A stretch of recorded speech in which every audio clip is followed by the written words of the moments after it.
자, 이제 1강 내용 설명은 다 끝났고요. 문제풀이로 들어갈 건데 2강부터는 뭐 문제풀이를 이렇게 온라인 강의에 직접 올리지는 않을 거예요. 그렇다고 뭐 안 해주는 건 아니고요. 온라인 강의 쪽에 직접 올리게 되면 여러분들이 이제 들어야 되는 그 시간에 포함이 돼서 좀 부담이 갈 것 같더라고요. 그래서 온라인 지금 이 계약이 원격 수업이 좀 길어지면 이 부분은 그냥 링크로 걸어둘 거예요. 문제풀이 부분은. 그래서 선생님 유튜브에 링크를 걸어서 뭐 들을 사람만 듣는 식으로 진행을 하도록 할게요. 자, 이제 문제풀이에 들어가기에 앞서서 여러분들한테 또 한 가지만 이렇게 좀 부탁을 좀 하려고요. 자, 우리가 앞에 있는 영상에서 복습하는 방법에 대해서 공부하는 방법에 대해서 이야기를 했었죠. 그래서 문제는 정답을 찾으려고 덤비는 게 아니라 중요한 게 뭐고 그 다음에 내가 아는 것과 모르는 것이 무엇인지 구분하고 그리고 내가 복습할 때 뭘 봐야 되는지 그걸 확인하는 게 문제풀이라기보다 문제를 활용하는 방법이라 그랬잖아요. 그쵸? 그 다음 그래서 이제 이 문제라고 하는 건 사실은 정답을 찾겠다고 이렇게 덤빈다. 자, 그렇게 풀어야 되는 문제, 그렇게 대해야 되는 문제는 내신 시험 문제, 그 다음에 수능 문제밖에 없어요. 자, 무슨 뜻이냐면 내가 정말 맞고 틀리는 것 그 자체가 중요한 문제는 그 결과가 실제 어떤 점수로 연결되는 거. 자, 내신 시험 점수가 모여가지고 나의 어쨌든 등급이 나오는 거고 수능 점수가 대학 입시에 직결되잖아요. 자, 그런 시험들은 정말 그냥 맞고 틀리는 것 자체가 중요해요. 자, 여러분들 수능 봤어 만약에. 근데 거기서 만약에 어떤 문제를 틀렸어요. 자, 그 문제에 내가 왜 틀렸는지 점검해봐야 돼요? 아니면 그냥 채점하고 말아야 돼요? 그쵸? 수능 문제는 내가 그 문제를 틀렸는데 왜 틀렸느냐 따질 필요가 없어요. 재수한다면 모를까? 근데 여러분들 재수할 생각은 없잖아요. 다시 그러면 중간고사, 기말고사 그리고 수능 이런 시험을 치르기 전에 내가 보는 모든 문제는 맞느냐 틀리냐는 중요하지 않아요. 그쵸? 자, 말을 조금 바꿀게요. 자, 정말 재수 없을 수도 있는데 공부를 정말 잘하는 친구들은 정말 효율적으로 공부하는 친구들은 문제를 대할 때 맞았는지 틀렸는지 체크를 하지 않아요. 맞으면 뭐고 틀리면 뭐 할 거예요. 중요한 건 내가 이 문제를 보면서 보고서 이 문제를 활용해서 내가 모르는 부분을 더 채우는 게 중요한 거니까 이건 마음가짐이거든요. 그리고 이런 경우도 있어요. 자, 이제 내공이 쌓여가지고 열심히 공부를 해가지고 정말 세계 지리의 도사가 됐어. 그럼 나중에 가면 대부분 정답을 찾을 수가 있고 어쩌다가 이제 낯선 문제들이 나타나요. 어려운 문제를 만나게 돼요. 자, 그런데 이제 어떤 친구들은 이렇게 생각해요. 아니, 내가 지금 많은 시간을 들여가지고 문제를 계속 보고 정답을 찾고 있는데 내가 모르는 게 안 나와. 정말 재수없지만 그런 친구들이 있거든요. 근데 그런 친구들은 내가 시간을 들여가지고 문제를 읽고 정답을 찾는데 내가 모르는 게 없어. 막 화가 나요. 즐거운 게 아니라 시간과 에너지를 들였는데 나는 내가 혹시라도 수능 시험장에서 또는 내신 그 시험 볼 때 모르는 게 없었으면 싶은 마음에 내가 모르는 걸 확인하고 싶은데 모르는 게 안 나와. 또는 문제가 되게 허접해가지고 너무 쉬운 거야. 그러면 내가 문제를 보는 그 시간 낭비잖아요. 자, 그래서 여러분들이 앞으로 문제를 이렇게 대할 때는 채점을 하지 않았으면 좋겠어요. 채점은 의미가 없어요. 자, 이런 이야기를 사실 선생님이 여러 친구들한테 지금까지 했는데 쉽지 않더라고요. 대부분 문제를 풀고 채점 열심히 하고요. 많이 틀렸으면 틀렸다고 되게 기운 없어 하고 또 이거 맞으면 뭐 얼마나 좋다고 그냥 맞았다고 해 하고 있더라고요. 자, 그러지 마시고요. 이 문제는 정답을 찾으려고 덤비는 게 아니라 중간고사, 기말고사 그리고 수험 시험장에서 내가 모르는 문제가 나오지 않도록 준비하는데 활용해야 되는 거예요. 그렇게 문제를 접근해야 돼요. 그렇게 문제를 대해야 돼요. 그래야 효율이 올라가요. 자, 쉽지 않겠지만 한번 해보시길 바래요. 자, 이제 문제 수가 조금 많아서 뭐 빨리빨리 할 건 하고요. 좀 설명이 필요한 것들은 설명도 하고 넘어갈게요. 자, 1번 문제는 사실 별로 설명할 게 없죠. 내용은 뭐 세계화하고 지역화인데 뭐 어려운 단어도 별로 없고, 혹시라도 여기에 나오는 뭐 국제적 분업이 무슨 뜻인지 잘 모르겠다.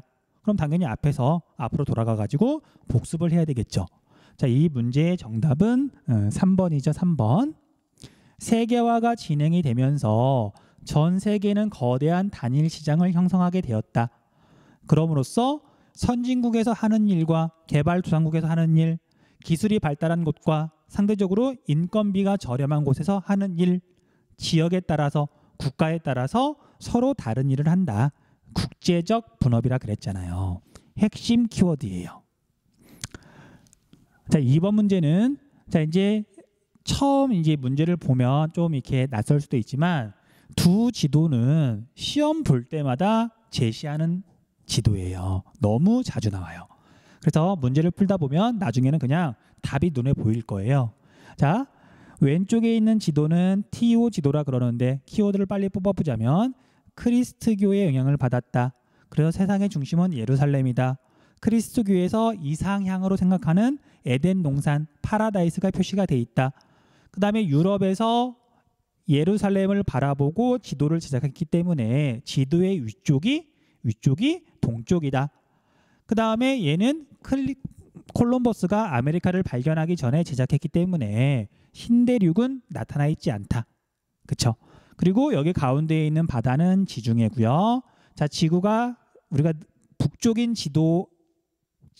위쪽이 북쪽인 지도를 자주 봤는데 그거하고 달리 얘는 위쪽이 동쪽이니까 이렇게 90도 돌려서 확인해야 된다 그랬었죠. 그래서 여기가 유럽이고 아시아고 이쪽이 아프리카다. 물론 여기에 써 있기도 하죠. 그렇게 정리하시면 돼요. 자, 그 다음에 얘는 메르카토르가 제작한 지도죠. 그래서 이걸 또 키워드를 이렇게 좀 정리를 해보자면, 자, 대항해 시대에 나침판을 이용해 가지고 먼 바다로 나아갈 수 있도록 그때 활용하도록 지도를 제작했는데 이때 활용한 게 원통 도법이다. 메르카토르 도법이다. 그리고 이 지도는 위선과 경선이 수직으로 표현이 되어 있고, 그리고 어떤 한 직선과 위선과 이렇게 또는 경선과 만나는 이 각도가 일정하다. 각도가 정확하게 표시가 된다. 그 다음에 이 지도는 아메리카가 발견된 뒤에 제작했기 때문에 신대륙이 나타나 있다. 그리고 나타나 있긴 하지만 유럽이나 아프리카 지역에 비해서 신대륙은 정확도가 떨어진다. 그리고 이 지도는 적도 근처는 면적이 비교적 정확하게 표현되지만 적도에서 멀어지면 왜곡이 심해진다. 면적이 많이 확대된다. 그렇게 정리를 했었어요. 자, 그래서 답을 찾아보면 얘는 1번이 될 거예요. 1번이 될 거예요. 자, 이제 3번 문제는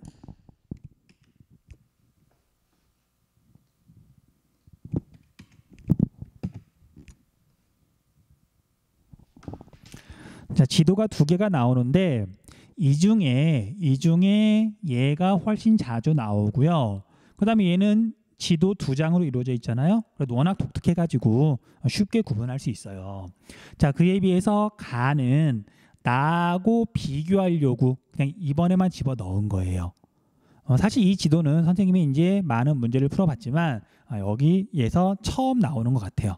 물론 앞에 내용 설명 부분에 화이도라고 나왔는데 지금까지 기출문제를 보면 이 지도가 나온 적은 한 번도 없어요. 그러니까 중요도는 떨어지고 얘랑 비교하기 위해서 제시한 것뿐이다. 그러니까 이걸 외울 필요는 없고요. 지도 있는 그대로 보고 해석하시면 돼요. 자, 가는 지구를 구체로 인식하였다. 틀렸죠. 위선과 경선이 없잖아요. 그에 비해서 얘는 유선과 경선이 있으니까 지구 전후도니까 얘가 지구를 구체로 인식한 거죠. 그 다음에 나는 중국 중심의 세계관이 반영되어 있다. 나는. 자, 우리가 구의 표면에는, 지표면에는 중심이 없다 그랬잖아요. 그러니까 중국이 세상의 중심이 아니라 그냥 지구는 구일 뿐이다. 자, 그래서 중국 중심 세계관을 극복하는데 많은 영향을 미쳤다 그랬죠. 틀렸어요. 그 다음에 나에는 아메리카, 오스트레일리아 등이 표현되어 있다. 있는 그대로. 아메리카, 오세아니아, 그러니까 오스트레일리아 맞죠? 답은 3번이 되겠네요.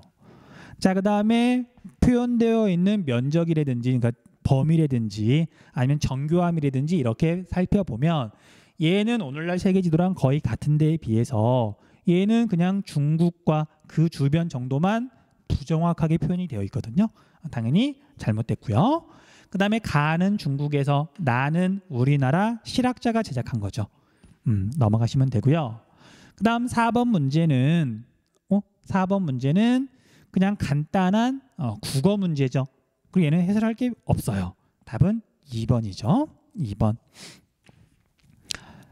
그 다음에 5번으로 가면 자, 여기에서 나 지도가 가 지도보다 훨씬 중요해요. 훨씬 중요하고 이 문제에서도 그래서 나를 중심으로 얘를 물어보고 싶은데 뭔가 비교할 거리가 필요하니까 얘를 제시한 것뿐이에요. 그래서 얘에 대해서는 호넬강리 역대 국도 지도에 대해서는 특징들을 조금 자세히 알고 있어야 되고 물론 앞에서 자세히 정리했었죠.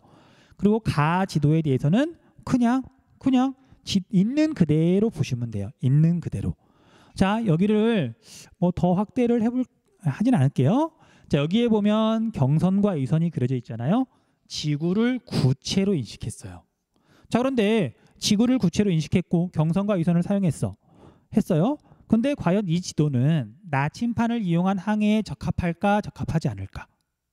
자, 자세히 보면 경선이 이렇게 지금 이렇게 곡선이고 여기 가장자리를 보더라도 이렇게 곡선으로 표시가 돼 있죠. 세로선이 곡선이야.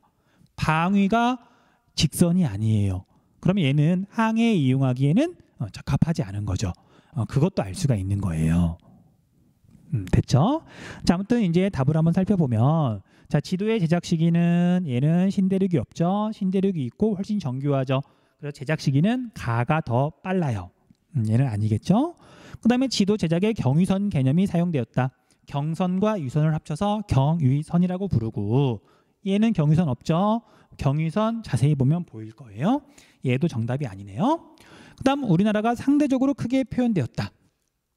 중국 중심 세계관에 의해서 반영이 돼서 중국이 정말 크게 그려져 있지만 조선에서 제작했다 그랬잖아요. 당연히 우리나라도 실제보다 과장돼서 그려져 있어요. 얘가 일본이라 그랬잖아요. 얘가 아프리카 전체고요. 여기가 유럽이고. 자, 그래서 얘는 우리나라가 상대적으로 크게 그려져 있고요. 얘는 과학적으로 그려져 있다 보니까 그냥 우리나라가 실제 크기만큼 거의 그려져 있어요. 여기에 거의 점으로 우리나라가 있네요. 맞는 설명이고요. 그 다음 아프리카와 유럽 등이 실제와 가깝게 표현되어 있다. 자, 우리 가 지도는 우리나라에서 아프리카와 유럽이 그냥 거의 실제 떨어진 만큼 그런 비율로 그려져 있는 데 비해서 중국이 있고요. 그 다음에 여기 아프리카가 있는데 그 사이에 인도는 잘 보이지도 않죠. 중국 바로 옆에 아프리카가 있는 것처럼 표현되어 있잖아요. 그래서 실제 지구는 이거랑 비슷한데 얘에 비해서 호넬강리 역대국도 지도는 우리나라에서 아프리카와 유럽 등이 실제보다 가깝게 표현되어 있다. 답이 5번이 되겠네요. 답은 5번. 자, 6번 문제도 얘는 뭐 풀로 설명할 게 없네요. 얘는 그냥 뭐 한글만 좀 읽을 줄 알면 그리고 사고방식이 정말 독특하지만 않으면 평범하게 생각하면 너무 쉽게 맞출 수가 있어요. 자, 가는 인공위성에서 촬영한 위성 사진이죠. 원격 탐사죠. 답을 찾아보면 디귿, 리을이 위성 사진을 이용해서 이렇게 알아볼 수 있는 거고요. 기억, 니은은 위성으로는 불가능하죠. 자료를 찾아봐야 되잖아요. 뭐 인터넷을 찾아본다든지 뭐 아니면 통계 자료를 찾아본다든지. 자, 그래서 답은 3번이 되겠네요. 답은 3번. 자, 그다음에 7번 문제는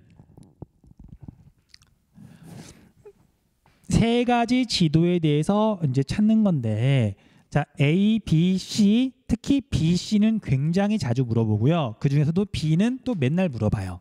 자, 아무튼 나름 의미가 있는 지도들이니까 쉽게 아마 구분했을 거예요. A는 세계에서 가장 오래된 세계 지도로 바빌로니아에서 점토판에 진흙판에 새겨서 만들었다. 자, 그래서 가는 A에 대한 설명이고요. 그 다음에 나는 지도 가운데에 중국이 있대요. 뭐 내해, 외대륙, 외해. 그 다음에 도교의 영향을 받았다. 얘는 천하도가 되겠죠. 자, 이 천하도는 조선 중기에 민간에서 일반 백성들이 제작한 거예요. 그 다음에 B 지도는 알 이드리시가 제작한 세계 지도죠. 얘는 앞에서 자세히 설명했으니까 지금은 넘어갈게요. 자, 그러면 답이 몇 번이냐면 2번이 되겠네요. 자, 그 다음에 8번 문제는 자, 여러 가지 조건을 따져가지고 가장 알맞은 국가를 고르는 거예요. 자, 얘는 천천히 푸시면 되고요. 뭐 눈으로만 풀려고 하지 말고 반드시 표를 제작해가지고 문제를 풀어야 돼요. 그래야 시간을 아낄 수 있고 절대 헷갈리지 않아요. 그래서 첫 번째 조건, 두 번째 조건, 뭐 세 번째 조건, 그 다음에 뭐 A 국가, B 국가, C 국가, D 국가, E 국가. 자, 여기서는 뭐 네팔, 부탄, 스리랑카, 파키스탄, 방글라데시가 되겠네요. 자, 그래서 각자 점수를 다 먹여가지고 더해 보시면 돼요. 자, 그래서 선생님은 사실 이걸 직접 해보진 않을 거예요. 너무 귀찮더라고요. 시간만 들이면 다 맞출 수 있는데 뭐 내가 나까지 이거 굳이 그렇게 해야 되느냐. 아무튼 저는 답을 찾아보진 않을 건데 이런 식으로 푼다고요. 자, 그런데 이제 이 문제는 이렇게 하면 누구나 다 정답을 찾을 수 있어서 나라 이름을 알아야만 답을 찾을 수 있도록 했죠. 자, 앞에서 세계 주요 국가들 한번 살펴봤지만 다시 한번 살펴볼게요. 인도와 그 주변인데 인도 아래쪽에 있는 섬나라 스리랑카죠. 그 다음 전 세계에서 인구 밀도가 제일 높은 나라 방글라데시. 그 다음에 인도에서 따로 떨어져 나와서 독립한 파키스탄. 그 다음에 히말라야 산맥에 있는 네팔. 그 다음에 상대적으로 면적이 좁은 부탄까지 해서 5나라를 물어봤네요. 5나라.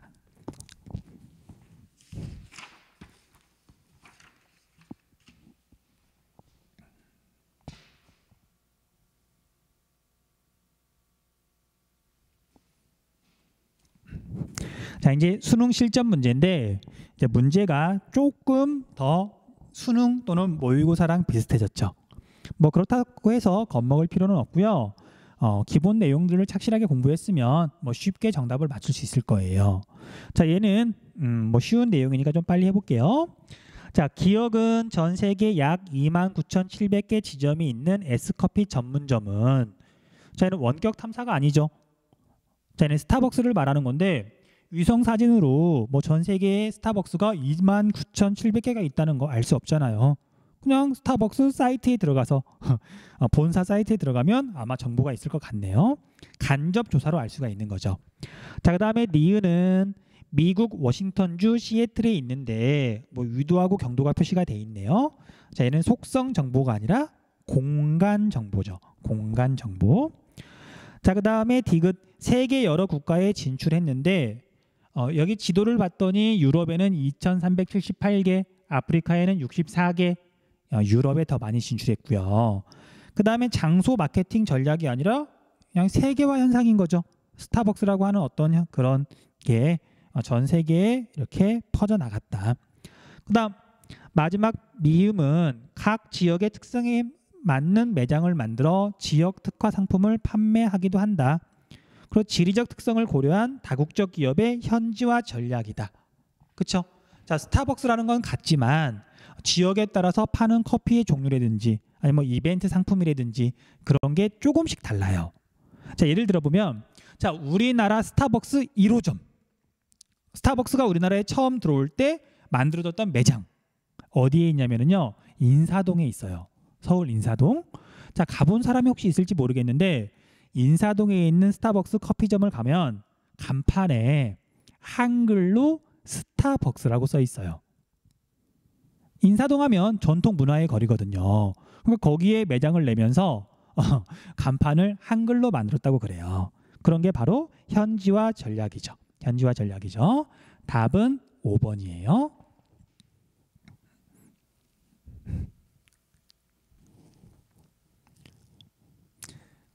자, 그 다음에 2번 문제를 보면 자, 옳은 것을 고르라 그랬는데 자, 가하고 나 지도 중에 나가 훨씬 중요해요.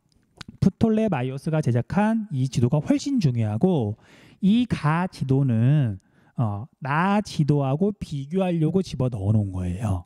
중요도는 상대적으로 떨어지고 있는 그대로 또 보시면 돼요. 자, 아무튼 볼게요. 자, 가는 현존하는 가장 오래된 세계 지도이다. 틀렸죠? 제일 오래된 건 바빌로니아 점토판 지도. 자, 그 다음에 나는 지도 제작에 경위선 개념이 사용되었다. 지구를 구체로 인식하고서 제작했다. 투영법을 이용했다. 과학적으로 제작했다. 이 지도는 원뿔 도법을 이용했다. 맞는 개념이죠. 맞는 설명이죠. 그 다음 가나 모두 지도의 위쪽이 북쪽이다. 맞죠? 그 다음 가와 나에는 모두 아프리카 대륙이 표현되어 있다. 자, 이건 사실 좋은 보기는 아닌 것 같아요. 왜 그러냐면 사실 이 지도는 중국 정도는 조금 그래도 자세하고 나름 정확하게 표현이 되어 있지만 중국에서 제작한 거니까. 근데 그 외 지역은 많이 왜곡되어 있단 말이에요. 그래서 이런 식으로 이게 선택지 보기가 나오면 학생들은 아무래도 자꾸 외우려고 그래요. 그럴 필요가 없는데. 또는 학생들을 자꾸 외우게 만드는 문제는 좋은 문제는 아니거든요. 자, 아무튼 자, 이 지도에서 뭐 글씨가 써 있는 것도 아니고 뭐 그렇긴 하지만 여기가 아프리카예요. 그러니까 좋은 선택지는 아니죠. 자, 아무튼 그래서 니은 디귿은 확실하게 맞고요. 자, 리을은 여러분들이 뭐 판단하기는 조금 어려웠을 수도 있지만 어려웠을 수는 있지만 보니까 다행히 니은 디귿이 포함되어 있는 답은 5번밖에 없네요. 자, 어쨌든 리을도 맞는 설명이에요. 넘어갈게요. 자, 3번 문제. 자, 3번 문제는 이제 중요한 지도들만 나왔네요. 호닐강리 역대국도 지도. 역대국도 지도. 그 다음에 얘는 TO 지도. 얘는 천화도가 되겠죠. 천화도가 되겠죠. 자, 밑에 선택지를 보기 전에 여기 뭐 A, B, C 뭐 이런 식으로 알파벳이 써 있는데 한번 볼게요. 자, A는 중국하고 아프리카 사이에 있는 바다니까 아시아하고 여기 아프리카 사이에 있는 바다니까 인도양이 될 거고요. 인도양 적어볼까? 인도양이고요. 그 다음에 나 지도는 TO 지도인데 자, B는 유럽, 아프리카, 아시아가 되겠죠. 아시아. 그 다음에 C는 아프리카에 있는 굉장히 중요한 강 나일강이 되겠네요. 그 다음에 여기 D는 여기를 말하는 거네요. 자, 여기는 어떤 바다냐면 유럽과 아프리카 사이에 있는 바다, 유럽, 아시아, 아프리카로 둘러싸여 있는 바다, 지중해가 되겠네요. 그 다음에 여기 E는 지도를 자세히 보면 나라 이름이 써 있죠. 중국이네요. 중국. 천화도에서 지도의 중심에는 중국이 있다. 중화 사상이 반영되어 있기 때문에. 자, 이렇게 하면 답을 쉽게 찾을 수 있죠. 다 모두 지구를 구체로 인식한 게 아니라 평면으로 인식하고 제작했고요. 그 다음에 중화 사상은 가하고 다에 반영되어 있고, 그 다음에 나는 이슬람교가 아니라 크리스트교, 기독교 세계관이 반영되어 있네요. 그 다음 C 하천은 나일강인데 하천은 대륙 내부에서 시작해가지고 바다로 흘러가잖아요. 그래서 이 C 하천은 나일강인지 몰랐다 하더라도 이 방향으로 흘러간다는 걸 알 수가 있어요. 그렇죠? 자, 그런데 이 지도는 여기 위쪽이 동쪽이고 아래쪽이 서쪽이고 여기가 북쪽이고 여기가 남쪽이에요. 그래서 이 나일강은 대체로 남쪽에서 북쪽으로 흘러서 지중해로 흘러든다.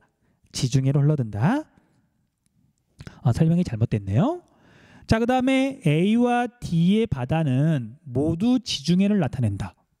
A는 지중해가 아니죠. 자, 이 지도에서 지중해는 여기에 여기. 근데 이제 얼핏 보면 잘 구분도 안 되잖아요. 그래서 무시하시면 되고요. 자, A가 인도양이라는 걸 뭐 모른다 하더라도 지중해는 아니구나. 그렇게만 구분하시면 돼요. 근데 D가 지중해라는 건 알아야 되겠죠. 그 다음에 이 나라는 E는 중국인데 B 아시아에 있다. 맞는 설명이네요. 답은 그래서 5번이 되겠네요. 답은 5번.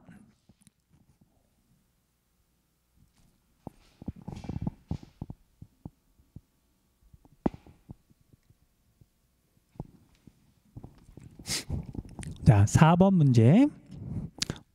자, 가 지도의 명칭은 선원들의 항해 지침서를 뜻하는 이탈리아어 포르톨라니에서 유래되었다.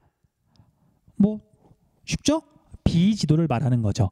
자, B 지도는 직선이 되게 많이 있어서 자칫 이게 경선이나 유선이 아닐까 생각할 수도 있지만 얘는 경유선이 아니라 그랬죠.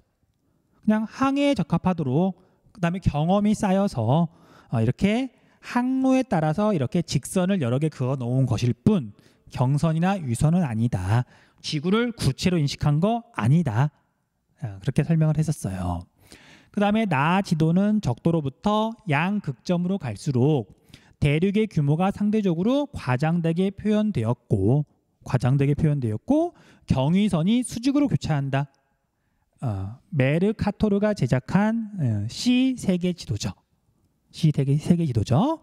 자, 그래서 어느 지점에서든지 사람들은 비교적 정확한 직선 항로를 찾을 수 있다. 나침판을 이용한 항해에 적합하다. 그렇게 정리하시고요. 그 다음에 다 지도는 적도를 기준으로 8개의 선이 제시되어 있는데 뭐 이것만 보면 무슨 뜻인지 좀 어렵고요. 이 설명에서 포인트는 아라비아어예요. 그래서 아랍 지방에서 제작한, 아랍하면 이슬람교죠. 그래서 다 지도는 지금 A를 말하고 있는 거예요. A를 말하고 있는 거예요.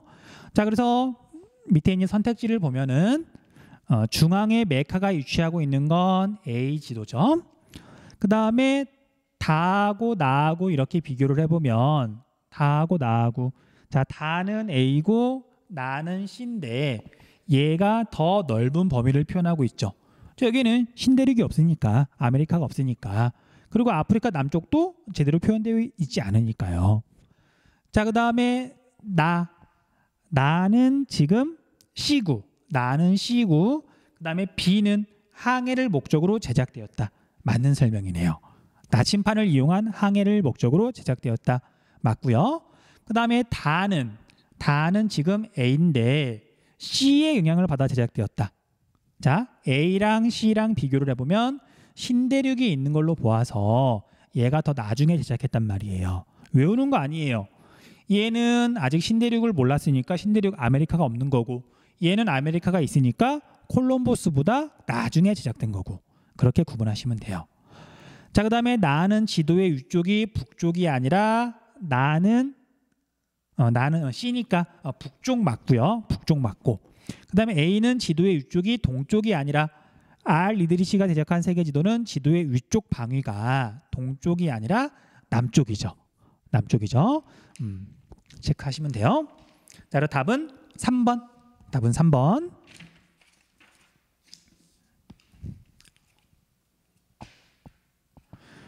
자, 5번 문제는 뭐 너무 쉬워요.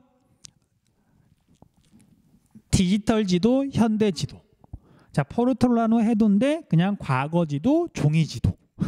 두 개를 이렇게 비교를 해보면 이건 뭐 말장난이죠. 말장난도 아니고 그냥 간단한 국어 문제죠. 기역, 니은, 디귿은 맞는 설명. 답은 4번이죠. 답은 4번. 자, 그 다음에 가다 국가의 지리 정보를 나타낸 것이다. 이에 대한 설명으로 옳은 것은?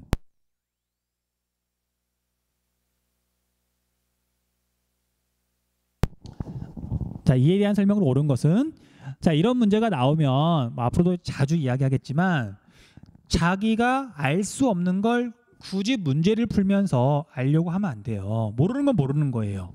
아는 것만 가지고 정답을 찾으면 되거든요. 그래서 어떤 학생들은 가나 다 국가가 어디인지 알고 싶어 하더라고요. 몰라도 되는데. 자, 아무튼 자, 가나 다 국가가 어딘지 모르더라도 밑에 선택지를 보고서 한번 판단을 해볼게요. 자, 기역은 속성 정보, 수도의 위치니까 공간 정보고요. 그 다음에 니은은 인구수니까 얘는 공간 정보가 아니라 속성 정보네요. 바뀌었네요. 그 다음에 가하고 나하고 인구 밀도를 비교했는데 인구 밀도는 인구수를 그 지역의 면적으로 나누면 돼요. 그래서 단위 면적에 사람이 얼마나 많이 사느냐. 그래서 우리가 인구 밀도의 단위를 보면 명이고요. 명이고 그 다음에 보통은 제곱킬로미터당 몇 명이나 사느냐 이렇게 표시를 하죠. 그리고 가하고 나를 봤더니 면적은 나가 10배 이상 넓죠. 근데 인구를 봤더니 203, 35 얘가 인구가 더 많잖아요. 그래서 가가 인구 밀도가 훨씬 더 높다. 자, 그 다음에 이것도 마찬가지예요. 1인당 국내 총생산. 자, 얘는 총생산을 인구로 나누면 돼요. 총생산을 인구로 나누면 되는데, 자, 가하고 다하고 이렇게 비교를 해봤더니 총생산은 가가 2배쯤 많은데 인구는 거의 50배쯤 많죠. 그래서 가는 1인당 국내 총생산이 되게 적은 데에 비해서 다는 상대적으로 1인당 국내 총생산이 훨씬 더 많다. 그렇게 비교할 수 있어요. 그 다음에 가와 다의 해안은 모두 태평양과 접해 있다. 자, 우리가 아직 세계 지도에서 위도와 경도를 꼼꼼하게 보진 않았거든요. 그런데 우리가 1학년 때 배웠던 통합사회 또는 중학교 때 배웠던 사회, 지리가 좀 포함되어 있으니까 그 지식만으로도 충분히 우리가 이걸 볼 수 있어요. 자, 우리가 일반적으로 쓰는 세계 지도를 보면 우리나라가 여기쯤에 있다. 그러면 여기쯤에 영국이 있거든요. 자, 영국은 이렇게 영국을 지나가는 본초 좌우선이 있잖아요. 경도의 기준인 영도. 그러면 여기에서 이 영도를 기준으로 가와 다 국가의 위치를 대충 짐작할 수가 있어요. 자, 가 국가는 경도가 7도죠. 그러니까 그리고 위도는 9도쯤 되는데, 자, 적도를 임의로 그려놓고 여기가 적도라 그런다면 얘는 적도보다 조금 북쪽, 영국보다 조금 동쪽 여기쯤에 있는 나라가 되겠네요. 그 다음에 다 국가는 북이 41도 정도. 우리나라랑 비슷하겠네. 북이가 아니라 남위네요. 그러면 남쪽 40 몇 도.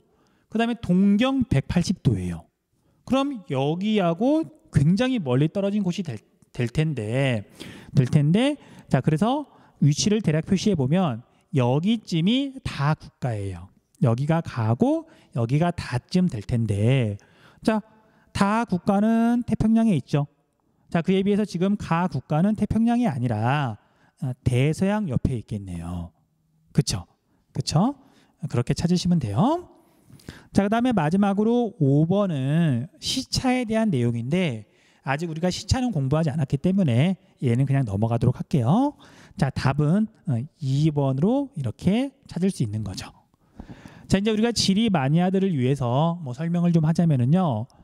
이 나라는 적도 근처에 있고 그 다음에 동경값을 보고요.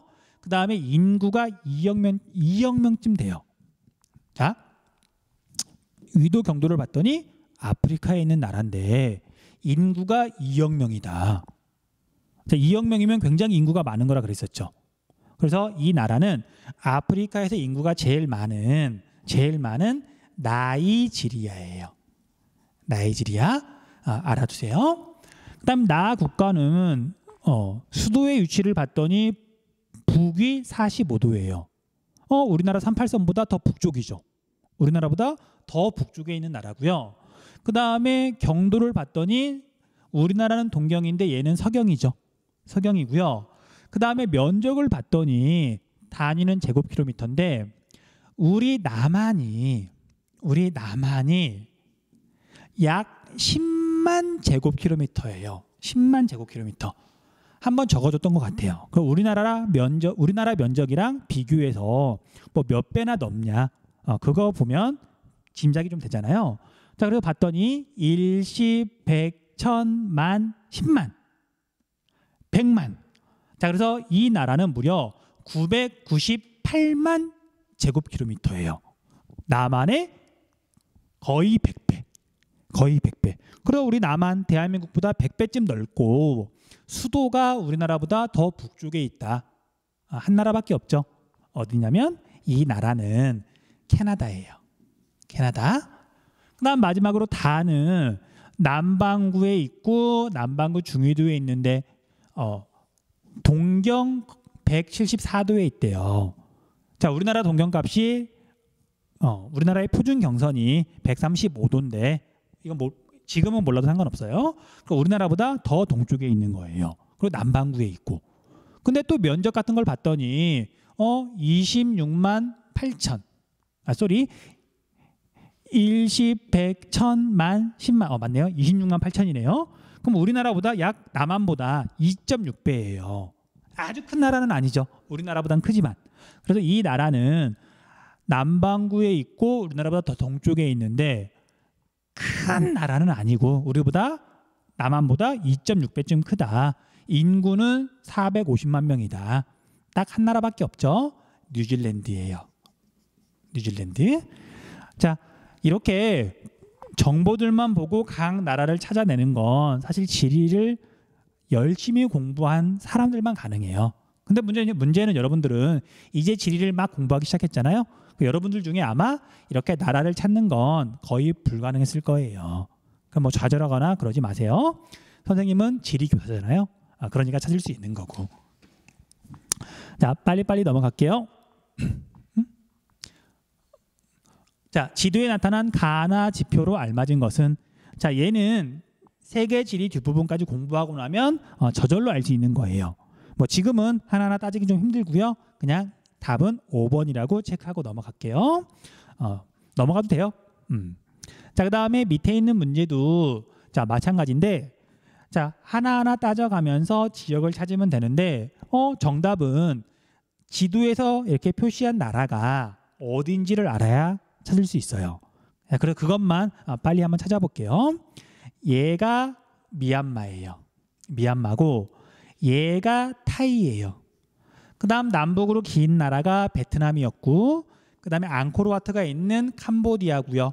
그 다음에 캄보디아하고 베트남하고 미얀마 사이에 있는 이 나라가 라오스예요. 자, 그러면 아마 답을 찾을 수 있을 거예요. 넘어갈게요.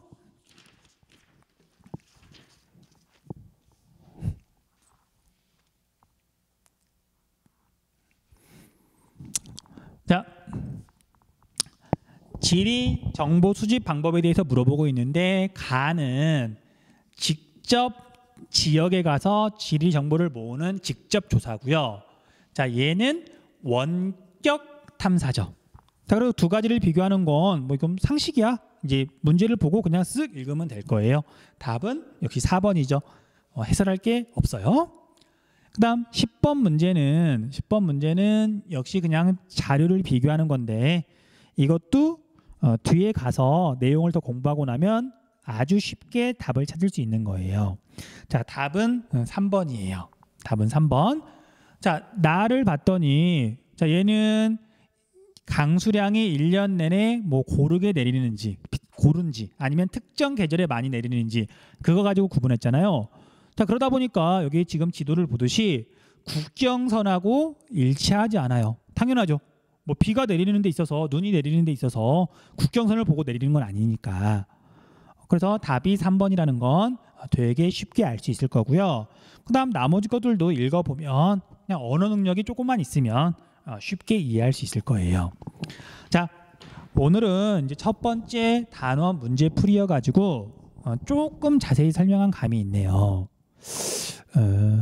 아무튼 앞으로 이렇게 이 문제 부분은 따로 빼서 찍을 거니까 아무튼 자세히 계속 설명하도록 할게요. 자, 수업 듣느라 고생 많았고요. 다음 시간에 봅시다.